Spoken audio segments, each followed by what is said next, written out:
ബ്ലസ്സി പൃഥ്വിരാജ് കൂട്ടുകെട്ടിൽ പിറന്ന ആട് ജീവിതം കഴിഞ്ഞ 4 ദിവസങ്ങൾ കൊണ്ട് വേൾഡ് വൈഡിൽ കളക്ട് ചെയ്തിരിക്കുന്നത് 50 കോടി രൂപയ്ക്ക് മുകളിലാണ്. നമുക്കറിയാം, സിനിമ കണ്ടിറങ്ങുന്നവരെല്ലാം തന്നെ നല്ല പ്രതികരണമാണ് സിനിമയ്ക്ക് നൽകുന്നത്. സംവിധായകൻ ഹരിഹരൻ സിനിമ കണ്ടിറങ്ങിയിട്ട് പറഞ്ഞത് തന്നെ ഈ ചിത്രം അത്ഭുതപ്പെടുത്തിയെന്നാണ്. അടുത്ത കാലത്തൊന്നും ഇങ്ങനൊരു സിനിമ കണ്ടിട്ട് ഞാൻ അത്ഭുതപ്പെട്ടിട്ടില്ല. ഇന്ത്യൻ സിനിമയ്ക്ക് തന്നെ എക്കാലത്തും അഭിമാനിക്കാവുന്ന ഒരു ചലച്ചിത്ര വിസ്മയം തന്നെയാണ് ബെന്യാമിന്റെ നോവലിലെ ജീവിതഗന്ധിയായ പ്രമേയം.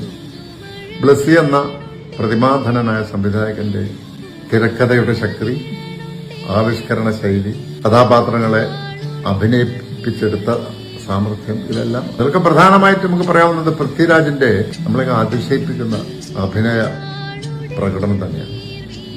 ആ കഥാപാത്രത്തെ പൃഥ്വിരാജ് കൈകാര്യം ചെയ്തിരിക്കുന്നത് അതിവിദഗ്ധമായിട്ട് എന്നാണ് പറയുന്നത്.